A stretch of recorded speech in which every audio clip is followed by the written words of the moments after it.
السلام علیکم. ستړي مشه د څلورم نفر پولیسي ناول درنو مینوالو هیله ده چې تاسو ټول به ښه اوسئ.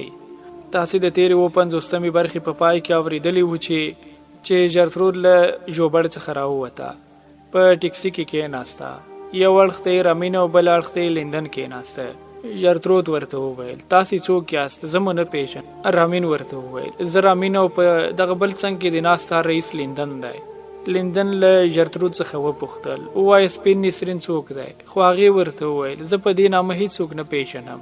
بیا رامین یوه ټینګه څپېړه ووهله او ویې ویل اوس څنګه؟ خو لندن رامین ته وویل دس کول پرانیزه چې څه پکې دي. تر دې ځایه تاسې په تېره برخه کې اورېدلې وه. دا چې له دې وروسته څه کېږي ملتیا مې وکړئ.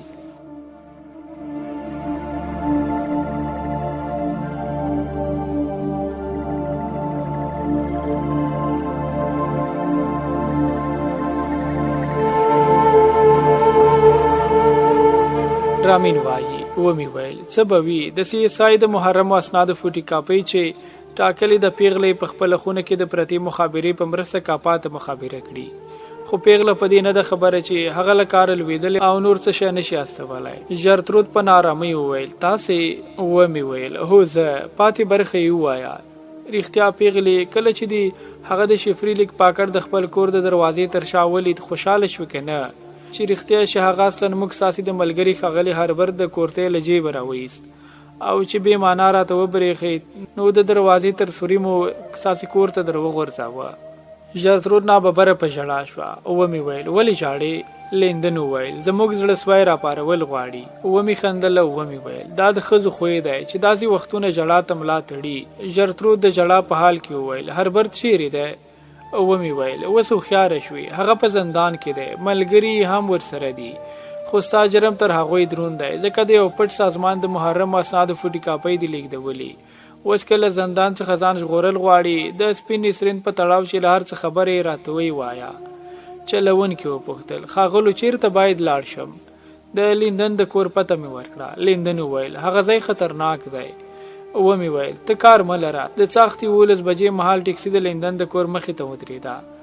جرترود مو پلې کړه. فریدریک هم راپسې راورسېد. لندن ته مې وویل ته جرترود کور ته بوځه چې زه د ټیکسي کرایه ورکړم. هغه جرترود کور ته بوتله. ما د ټیکسي چلوونکي ته وویل راښکته شه. چلوونکی چې ډېر ډارېدلی و ورو دروازه پرانیسته او له ټیکسي څخه راکوز شوه. ورته ومې ویل که دې خوښه وي غواړم پر یو ګیلاس قهوه دې میلمه کړم. چلوونکي وویل نه ښاغلیه د تلو اجازه راکړئ.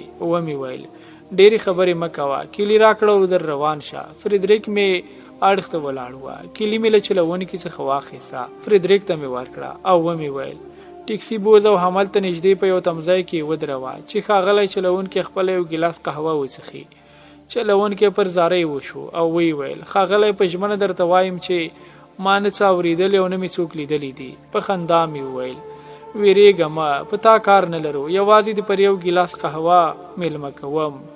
فریدریک د ټیکسي سټرینګ ته کېناست او وخوځېده. ما چلوونکی د لندن کور ته ننویست. لندن د ټیکسي د چلوونکي په لیدو حیرانه شو او ویې پوښتل دا دې بیا ولې راوست؟ ومې ویل احتیاط باید له لاسه ورنه کړو. ښاغلی چلوونکی مو یو 2 ساعته میلمه دی او وروسته یې څو برابره کرایه په ورکولو سره رخصتوه. چلوونکي مې ادینا ته وسپاره او زه د جرترود خواته لاړم. له لندنه مې وپوښتل پیغلې څه ونه ویل؟ ویې ویل نه خو مجبوره د اخر یو څه ووایي. ومې ویل پیغلې په ټیکسي کې خو په خبرو راغلی وي ښه سپین نسرین څوک دی؟ ته یې وایې که پیل یې کړو؟ جرترود مضطربانه راوکتل او ویې ویل نه یې پیژنمه.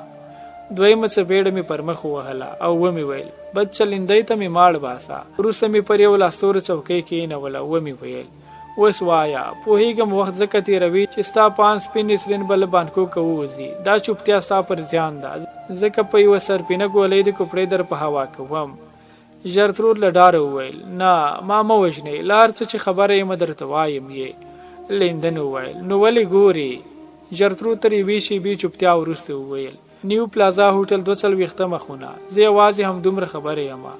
په دې له کومه خبره شوې؟ ویې ویل خپله هغه د هوټل پته او د خونې شمېره راکړه. ټاکلې ده زه او هغه دواړه نن شپه په الوتکه کې له بانکوکه والوځو. لندن وویل نو موږ پر وخت راورسېدو. ومې ویل وخت باید ونه بایلو. ته هم دلته اوسه چې نیو پلازا هوټل ته سر ورښکاره کړم. لیندن وویل ودرېږه دواړه لاړ شو. ومې ویل ته 2 میلمانه لري، دا دینه یوازې پرېښودل ښه نه دي. زه له فریدریک سره ځم، هغه باید اوس راغلی وي. د لیندن له کوره ووتم. فریدریک په خپل موټر کې ناست و. اړخ ته یې کېناستم او ومې ویل درځه. هغه موټر وخوځاوه او ویې پوښتل چیرې باید لاړ شو؟ نیو پلازا هوټل ته. کامیابه شوې؟ لا معلومه نه ده. څو دقیقې وروسته زه او فریدریک نیو پلازا هوټل ته ننوتو. د هوټل څوکیدار مو مخې ته ودرېد، ځکه زما د هغه مهال څیرې داسې ښوده چې هورې باید کوم کار ونه لرم. سملاسي مې د پولیسۍ کارت ورښکاره کړ او ومې ویل اوس نو تلای شم؟ څوکیدار پر شا شو. ویې ویل وبخښئ ښاغلیه، مخکې مې ونه پیژندی. هوټل ته ننوتم. د هوټل مدیر 2م تن و چې زما مخې ونیوله. هغه ته مې هم ځان ور وپېژنده. فریدریک وویل ستاسې څېره او حالات مناسب نه دی. ومې ویل مهمه نه ده. ناببره یو فکر ذهن ته راولوید. بیرته د هوټل مدیر ته لاړم او ورته ومې ویل کېدلی شي تاسې هم راسره لاړ شئ. مدیر حیران شو او وی ویل ما څه کوئ؟ ومې ویل یو کوچنی کار دی، مه ویریږئ، راځئ چې ځو، تاسې خو وپېژندم چې څه کاره یم. مدیر را سره وخوځېد. په لیفټ کې وختلو. پر لار مې مدیر ته وویل چې څه باید وکړي. د 42مې خونې مخې ته ورسېدو. دروازه مې وچکوله. څو شېبې وروسته د دروازې له شا څخه د یو سړي غږ پورته شو چې ویې پوښتل څوک یاست؟ مدیر ډېر آرام ځواب ورکړ زه یم ګرانه، ستاسې په نوم یو پاکټ را سره دی. هغه سړی چې معلومېده حیران شوی وپوښتل زما په نامه؟ مدیر وویل هو ګرانه. وروسته د دروازې په کلب کې د کلۍ د څرخېدو غږ اوچت شو. زه او فریدریک د دروازې دواړو خواو ته ولاړ وو. همدا چې دروازه پرانیستل شوه ما ټینګه اوږه ووهله. د خونې په منځ کې ودرېدم او توپانچه مې د هغې سړي پر خوا سیخه کړه چې زما د ټیلې او دروازې د زور له امله یې تعادل له لاسه ورکړی وه.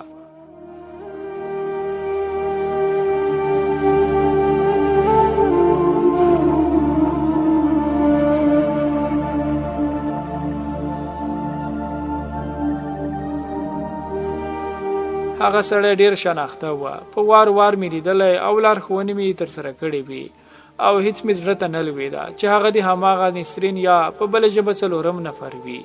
هغه سړی ښاغلی مینډل و. ورځ په خیر ښاغلی مینډله. ویې ویل ته څوک یې؟ زه رامین یم، ستاسې مامور یم. هغه وچ ودرېد. ګرفتارۍ یې په خپل کار کې له ټول پوخوالي او برلاسۍ سره سره حال ور بدل کړ.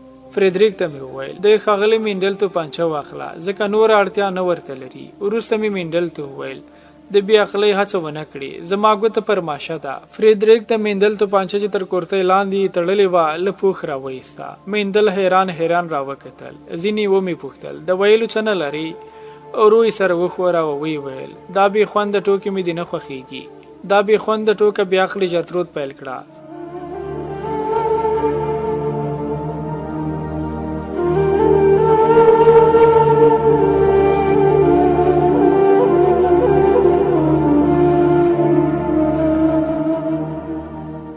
فریدریک ته مې مخ کړ او ومې ویل ګوره ما خپل او د ښاغلي مینډل لاسونه په هتکړۍ سره وتړه ځکه تر دې زیات پر پښو نشو درولی. مینډل په غوسه وویل رامینه ته پوهېږي چې څه کوې؟ ومې ویل ستاسې خوښه د ښاغلی مینډله. سمه ده چې له لومړي سر پر غلطه لار راغلی وم، خو دا ومنئ چې دې لارې ته تاسې راکش کړم. فریدریک مینډل ښي لاس په ولچک کې د ایښودو لپاره ونیوه خو هغه ځان شاته ځینې کش کړ. غوښتل یې چم وکړي. فریدریک پر پښو او پر بغل یې پر سوک وواهه. مینډل یو بغله پر شا لاړ او پر ځمکه ولوېد. لږ وروسته یې ښي لاس د فریدریک له کیڼ هغه سره په ولچک کې ولوېد. فریدریک ته مې وویل در روان شه. هغه وویل ښاغلی مینډل باید یو بسته هم ولري. ومې ویل بې غمه اوسه، ښاغلی مینډل بسته نه لري. هغه یوازې جرترود ته د اسنادو د فوټوکاپۍ د سپارلو لپاره راغلی وه. مینډل مو له 42مې خونې څخه راوایسته او په لیفټ کې ښکته شو. د هوټل مدیر چې هماغه لومړۍ شیبه په خپل کار پسې تللی وه زموږ په لیدو حیران راوکتل. هغه ته مې وویل د دې ښاغلي د خونې کرایه مو یاد وي؟ هغه څه ونه ویل. مینډل مو له هوټله راوایسته. هغه او فریدریک د موټر په شاتني سیټ او زه سټیرینګ ته کېناستم. سیده د لیندن کور ته لاړو. د لیندن چې څنګه پر مینډل سترګې ولګېدې وچ ودرېده. راوړاندې شو. د هغه مخ ته یې وکتل او وروسته یې زما څخه وپوښتل رامینه سپین نسرین مینډل دی؟ ومې پوښتل جرترود چیرې ده؟ وی ویل د خوب په خونه کې ومې ویل ورشه دلته یې راوله. لیندن لاړ او ژردروت یې د خوب له خونې څخه راوسته. ادینه هم ورسره راغله. ژردروت د میندل پر هغه حال لیدلو یوه لنډه چیغه چې ډېر ژر یې په ستوني کې ورکه شوه وکړه. وی ویل اخر خو خبره یې بشپړه نه کړه او ومې ویل هو پیغلې ساختګي څلورم نفر چې کاپا د سپین نسرین په مستعار نامه پیژنده اخیر په لومه کې بند شو. میندل ماته مخ کړ او روی سر وښوراوه او وی ویل تا اخیر بریالی شوې. ومې ویل ولې په دې کې دې شک درلود؟ هغه څه ونه ویل. فریدریک ته مې ویل ټیکسي چلوونکی خوشې کړه او کیلي هم ور وسپاره. د هغه د تلو په نیت وخوځېده. ومې ویل ګوره سل باته زما له خوا کرایه ورکړه. لیندن په حیرانۍ کې ډوب وه او یخې پاتې سترګې په مینډل کې ګنډلې وې. ادینه وویل ښاغلی مینډل باید سملاسي سی اس آی ته وسپارئ.